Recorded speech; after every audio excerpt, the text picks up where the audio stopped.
Zdravím všetkých. Dovolte mi vyjadriť sa ku klamstvám v mediálnom priestore. Ale na úvod sa chcem poďakovať. Najskôr každému novinárovi, ktorý urobil reklamu mojim prednáškam. Robím túto prednášku roky. A poteším vás, budem ju robiť aj naďalej. Snad si nemyslíte, že prestanem. Vyzerám na to, že zmením názor, keď na mňa nakričia? Moji zlatí mainstreamoví novinári, kričali ste na mňa roky. Vlastne chceli ste mi nanútiť váš názor, napríklad aj počas covidu. Alebo nanútiť mi váš názor na vraj obrannú zmluvu z USA. A mnoho ďalších iných tém. Nezabralo to vtedy. Prečo si myslíte, že sa nechám zastrašiť dnes? Ja chápem, že vaša práca je získať čitateľov.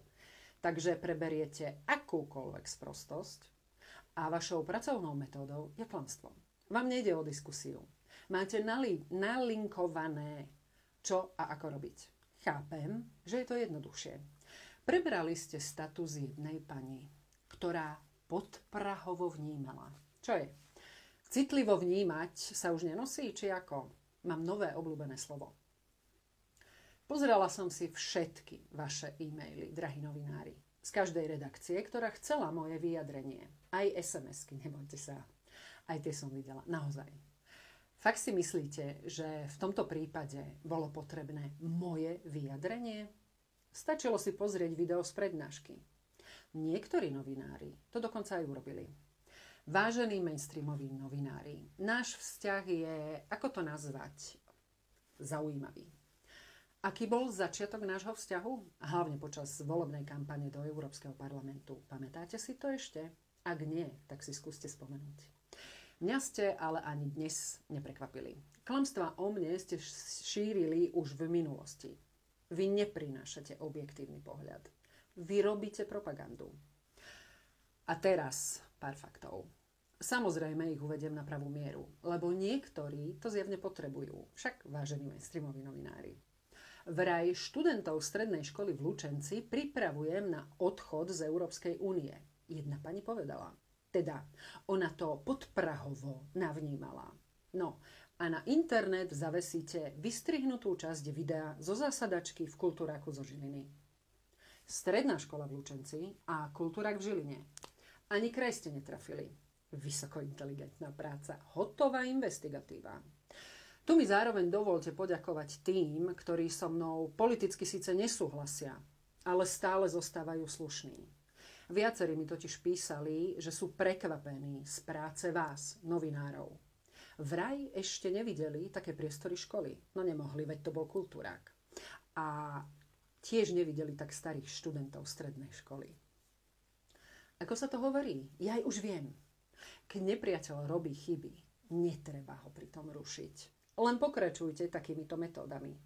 Na rozdiel od vás si totiž nemyslíme, že ľudia sú hlupáci. Ani, že sme ich rodič, ktorý ich má vychovávať. Aj vaši čitatelia sú inteligentní ľudia, ktorí manipuláciu vidia.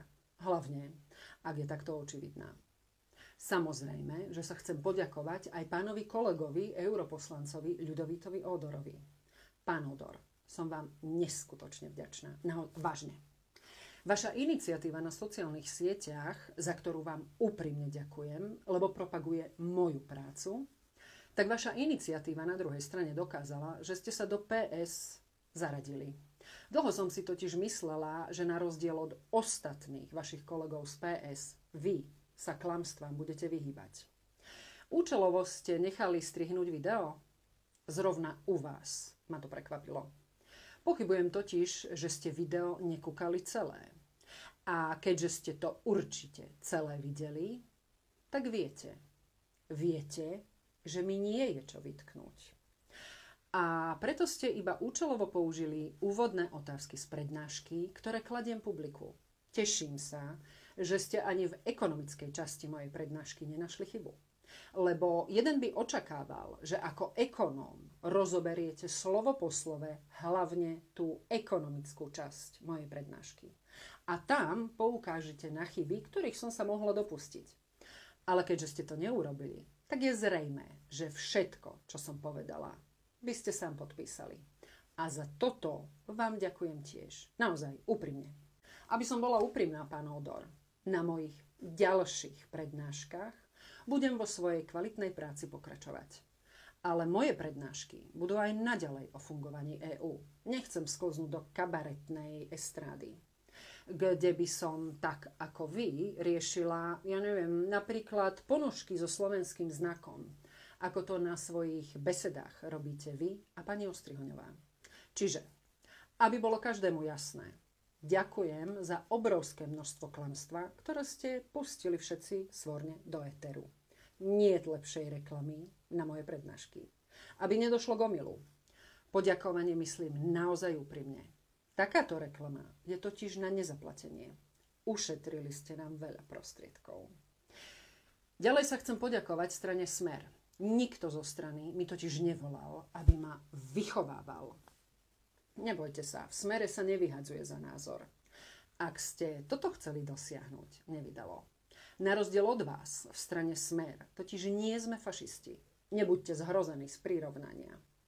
Fašisti používajú klamstvo ako pracovnú metódu. Takže ak klamete, fašistami ste. Touto fašistickou propagandou proti Smeru, konkrétne touto, ste nedosiahli to, čo ste chceli. Ľudia nám totiž píšu, kedy budeme mať ďalšiu prednášku a kde. Takže tu by som vás chcela informovať, že budúce 2 najbližšie prednášky budú koncom mája. Jedna bude v Zlatých Moravciach a druhá v Topolčanoch. Na obe vás aj s Marianom Kérim srdečne pozývame. Presné miesto zverejníme neskôr, ale obe budú o 17. Už sa na vás všetkých tešíme. Na záver mi dovolte poďakovať symbolicky.